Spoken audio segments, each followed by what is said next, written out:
হে আমাদের স্বর্গস্থ পিত, তোমার নাম পবিত্র বলিয়া মান্য হোক। তোমার রাজ্য আইসুক। তোমার ইচ্ছা সিদ্ধ হোক, যেমন স্বর্গে তেমনি পৃথিবীতেও হোক। বন্ধুরা, তোমরা আজকে প্রভুর বাক্য শোনার জন্য প্রস্তুত তো? আমি শুরু করলাম আমাদের প্রভুর শেখানো প্রার্থনা দিয়ে। না, তোমরা তাই বলে ভেবো না যে আমি আলোচনা করার আগেই শেষ করে দিচ্ছি। আমি জানি যে এইটি আমাদের সর্বজনীন প্রার্থনা, প্রভু আমাদের শিখিয়ে গিয়েছিলেন, আর এটা আমরা সব শেষে করে থাকি এবং আমাদের সভা সমিতি বা চার্চ শেষ করার জন্য। কিন্তু আজকের আমাদের আলোচনার বিষয় যেটা, তা আমরা প্রভু শেখানো প্রার্থনার মধ্যে দিয়েই শুরু করতে চাই। তোমার রাজ্য আইসুক। বন্ধুরা, তোমরা জানো যে প্রভুর রাজ্য কত আনন্দময় রাজ্য।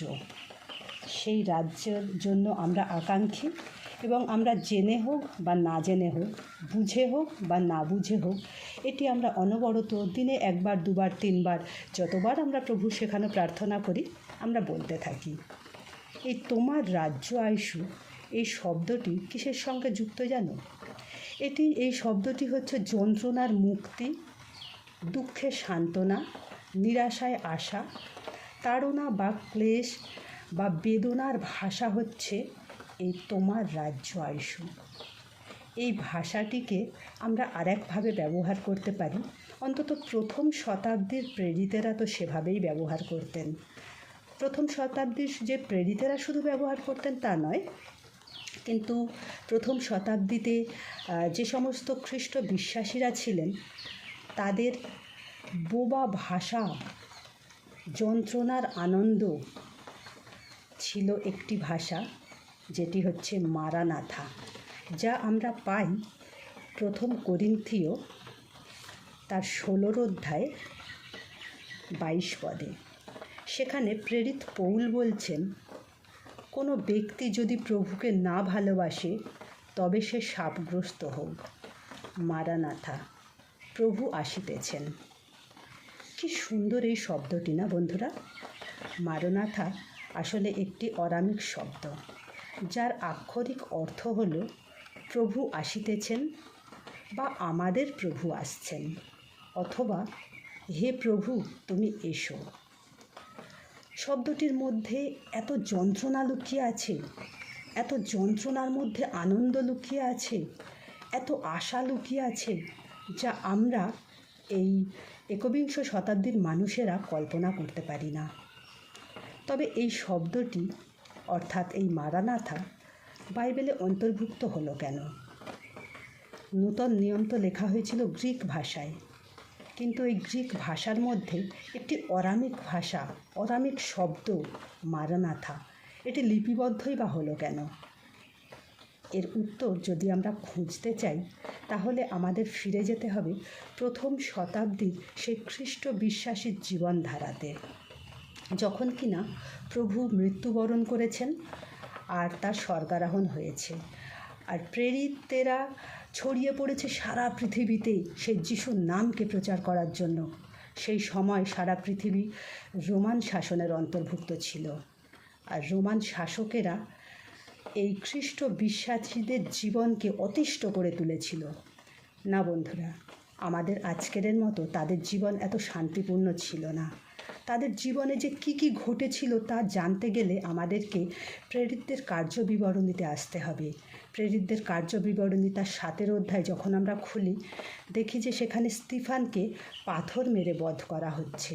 যখন 8 অধ্যায় আসি, তখন দেখতে পাই যে সমগ্র খ্রিস্ট বিশ্বাসী ছড়িয়ে পড়েছে, আর তাদের উপরে এক অনির্বচনীয় তাড়না উপস্থিত হয়েছে।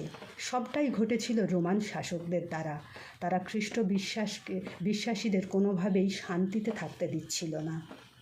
আর এই সময়ই সেই রোমান সৈন্য আর তার সেই শাসকদের ঘোষণা ছিল একটাই, যে তাদের একমাত্র পরমেশ্বর হচ্ছেন সিজার, তারই আরাধনা করতে হবে, তারই পূজা করতে হবে।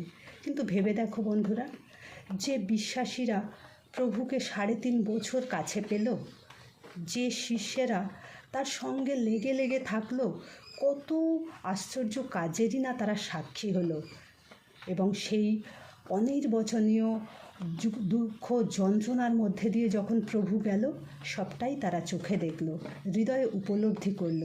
আর যখন অবশেষে সেই আনন্দঘন মুহূর্ত এলো, প্রভুর বন্ধ কবর খুলে গেল, তারা দেখল সেখানে প্রভু নেই, বদলে 2 স্বর্গদূত বসে আছে। আর তারা তাদেরকে সেই মহানন্দের সুসমাচার জানালো যে প্রভু উঠেছেন, তিনি পুনরুত্থিত হয়েছেন। আর 40 দিন তাদের সঙ্গে থাকার পর যখন প্রভু সেই জৈতুন পর্বতের শিষ্যদেরকে নিয়ে গেলেন এবং তার শেষ উপদেশ আর আদেশ তিনি তাদেরকে জানালেন যে তোমরা সমগ্র পৃথিবীতে ছড়িয়ে পড়ো, পিতা পুত্র পবিত্র আত্মার নামে তোমরা তাদেরকে বাপ্তাইজিত করো, তোমরা আমার কাছে এতদিন যা কিছু শিখেছো সেইগুলোকে তাদের শেখাও, আর তোমরা শিষ্য তৈরি করো। আর দেখো, যুগান্ত পর্যন্ত প্রতিদিন আমি তোমাদের সঙ্গে সঙ্গে আছি। আর এ কথা বলার পর এক উজ্জ্বল মেঘ, স্বর্গীয় মেঘ, সেই স্বর্গীয় আনন্দের মধ্যে দিয়ে প্রভুকে গ্রহণ করলো। আর তারা অবাক হয়ে সেই দিকে নিশ্চল হয়ে তাকিয়েছিল। আর এরপর তারা জেরুজালেমে ফিরে এলো আর সেই পবিত্র আত্মার জন্য অপেক্ষা করলো। আর যখন সে পবিত্র আত্মা স্বরূপ শক্তি তাদের মধ্যে এলো, তারা আর ঘরে বসে থাকতে পারল না, তারা পৃথিবীর বুকে ছড়িয়ে পড়ল। এমতো অবস্থায় সেই বিশ্বাসীরা কী করে স্বীকার করে যে সিজারই তাদের পরমেশ্বর, সিজারই তাদের ঈশ্বর? না বন্ধুরা, সেই প্রথম শতাব্দীর বিশ্বাসীরা এটা মেনে নিতে পারেনি। তারা কিছুতেই সিজারকে তাদের প্রভুর জায়গা, প্রভু যিশুর জায়গায় বসাতে পারেনি। তারা জানতো প্রভু এক, পরমেশ্বর এক, আর তিনি হলেন আমাদের প্রিয় প্রভু যিশু, যিনি ক্রুশে বলীকৃত হয়েছেন, কবরস্থ হয়েছেন, আর তারপর তিনি স্বর্গে আরোহণও করেছেন। না, এটা যখন সেই বিশ্বাসীরা মেনে নিতে পারেনি, তাহলে এবার ভেবে দেখো তার পরিণাম কী হতে পারে। যে রোমীয় সাম্রাজ্যে প্রভু যিশুকে ক্রুশারোপিত হতে হয় সেই নিদারুণ যন্ত্রণার মধ্যে দিয়ে, তাহলে তার শিষ্যদের, তার বিশ্বাসীদের কী পরিণাম হতে পারে? প্রভু যিশু বলেছিলেন যে সরস বৃক্ষের প্রতি যদি এমন ঘটে, তাহলে ভেবে দেখো তোমাদের প্রতি কী না ঘটবে। হ্যাঁ বন্ধুরা, এটাই ঘটেছিল। সেই বিশ্বাসীদেরকে সিজার এবং তার সৈন্যবাহিনী, তার দলবল, সমগ্র রোমীয় শাসকেরাই দেশদ্রোহী বলে দেখত। আর ফলস্বরূপ হয়েছিল তাড়না, ক্লেশ, যাতনা, এমনকি মৃত্যু পর্যন্ত তাদেরকে ঘটেছিল। আমরা একটু আগে আলোচনা করছিলাম না যে প্রেরিতদের কার্যবিবরণীতে কোথায় কোথায় তাদের প্রতি তাড়না, ক্লেশ, যন্ত্রণা ঘটেছে। এই ক্লেশ যন্ত্রণার যদি তোমরা প্রত্যক্ষ সাক্ষী হতে চাও, তাহলে আরেকবার প্রেরিতের বিবরণ তার 12 অধ্যায় খুলে দেখো। সেখানে দেখো যোহনের ভাই যাকবকে কিভাবে হত্যা করা হলো, তার শিরচ্ছেদ করা হলো। আর যখন সেই শিরচ্ছেদে সমগ্র জগৎবাসী আনন্দে আনন্দিত হয়ে উঠল, তখন পিতরকেও এই একই কাজের জন্য কারাগারে বন্দি করা হলো। এমন অবস্থাতেও কি সেই বিশ্বাসীদের থামানো গিয়েছিল? তাদেরকে থামানো যায়নি। সে প্রেরিতেরা আরও জোর কদমে পৃথিবীর বুকে ছড়িয়ে পড়েছিল। কিন্তু বন্ধুরা, ভেবে দেখো যে এই এত অত্যাচার, এত অনাচার, এর মধ্যে দিয়ে সাধারণ খ্রিস্ট বিশ্বাসীদের মনোবল কি সেই একই থাকে? না, সেদিনও থাকেনি। তারা ধীরে ধীরে তাদের মনোবল ভাঙছিল, তাদের হৃদয়ের বিশ্বাস টলমল করছিল। আর এই হৃদয়ের বিশ্বাস টলমল করছিল যাদের, তাদের জন্য এই শব্দটির আবির্ভাব ঘটেছিল, মারানাথা, অর্থাৎ প্রভু আসিতেছেন। হ্যাঁ সত্যি, এটি একটি শক্তি বাড়ানোর ভাষা, এটি একটি অব্যক্ত প্রার্থনা, এটি একটি অন্তরের কাতরোক্তি। মারানাথা, প্রভু আসছেন, আমাদের প্রভু আসছেন, অথবা প্রার্থনা, হে প্রভু তুমি এসো, এই কলুষিত জগতের মাঝে তুমি এসো আর তোমার রাজ্য স্থাপন করো। সাধারণ বিশ্বাসীরা যখন একে অন্যের সঙ্গে দেখা হতো, তারা এই ভাষাটিই ব্যবহার করত, মারানাথা। জিহুদি ট্র্যাডিশন অনুযায়ী যেটি আগে ছিল শালম, অর্থাৎ শান্তি। একে অন্যের সঙ্গে দেখা হলে তারা এটি বলে একে অন্যকে অভিবাদন করত। কিন্তু প্রথম শতাব্দীর এই তাড়নার মাঝে যখন খ্রিস্ট বিশ্বাসীদের সঙ্গে একে অন্যের সঙ্গে দেখা হতো, তারা তাদেরকে মারানাথা বলে অভিবাদন করত। একে অন্যকে এই বলে শক্তি যোগাতো, আর কয়েকটা দিন মাত্র, প্রভু তো আসছেন। তিনি যখন আসবেন তিনি তার শান্তির রাজ্য স্থাপন করবেন। সব কিছু চলে যাবে, দুঃখ, যাতনা, বেদনা, অত্যাচার, অনাচার সব তিনি শেষ করবেন। তার শান্তির রাজত্বে তিনি চোখের জল মুছে দেবেন। এটিই ছিল তাদের সেই মহান আশা। তারা উপরের দিকে তাকাতো। আর যখন আমরা পৃথিবীতে বাস করি আর নিচের দিকে তাকাই, দেখি আমাদের কত না দুঃখ, যন্ত্রণা, আমাদের অভাব, অভিযোগ, লালসা, হিংসা সব কিছু আমাদেরকে ঘিরে ধরে আছে। কিন্তু এই পৃথিবীতে থেকেই তুমি উপরের দিকে তাকাও, দেখবে সেই প্রভুর আগমনের মহান আশা তোমাকে ঘিরে ধরবে।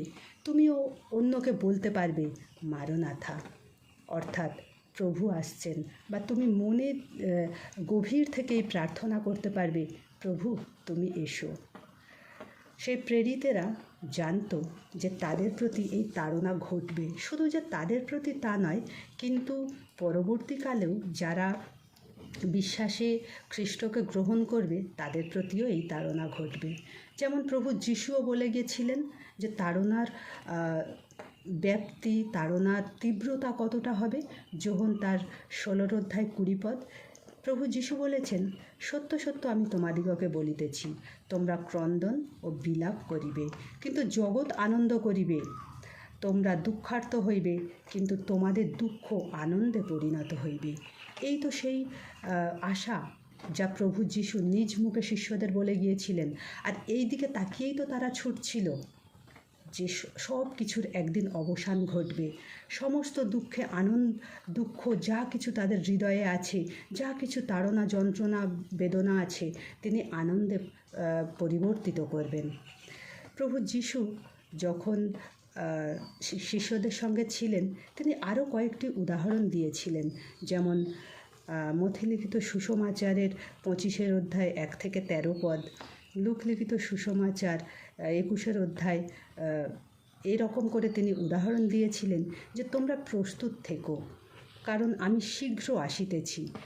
প্রকাশিত বাক্যের 22 অধ্যায় যখন 12 পদ আমরা দেখি, সেখানে যোহন তার দিব্য দর্শনে দেখছেন আর প্রভু তাকে নিজ মুখে বলছে, দেখো আমি শীঘ্র আসিতেছি এবং আমার দাতব্য পুরস্কার আমার সহবর্তী, যাহার যেমন কর্ম তাহাকে তেমনি ফল দিব।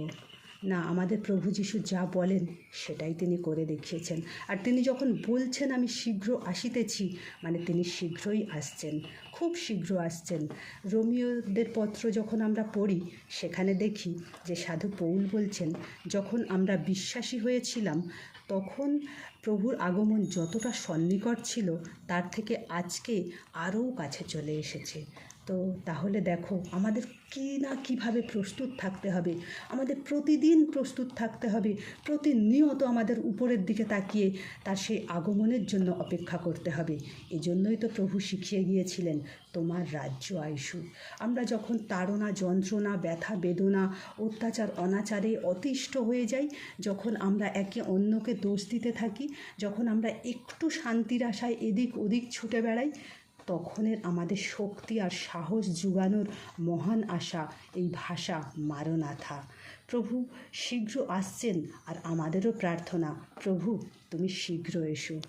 এ প্রার্থনা তাদের জন্য, এ ভাষা তাদের জন্য যারা তাড়নার মাঝে অপেক্ষা করছে, যারা আজ ভগ্ন হৃদয়ে এদিক ওদিক ছুটে বেড়াচ্ছে, তাদের জন্য এ ভাষা মারনাথা।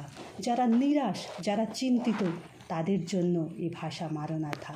যারা আজ অত্যাচার করছে, যারা আজ অত্যাচারিত হচ্ছে, তাদের প্রত্যেকের জন্য এ ভাষা মারনাথা। এটা শুধু একটা ভাষা, একটি শব্দ নয়, এটি মহান আশা, হৃদয়ের গভীরে শক্তি জুগানোর এক অব্যক্ত শক্তিকারী তরবার মারনাথা। যা সাধু পৌল বলেছিলেন। আর আজকেও আমরা আমাদের ভাষায় আমরা বলি, প্রভু তোমার রাজ্য আইসুক।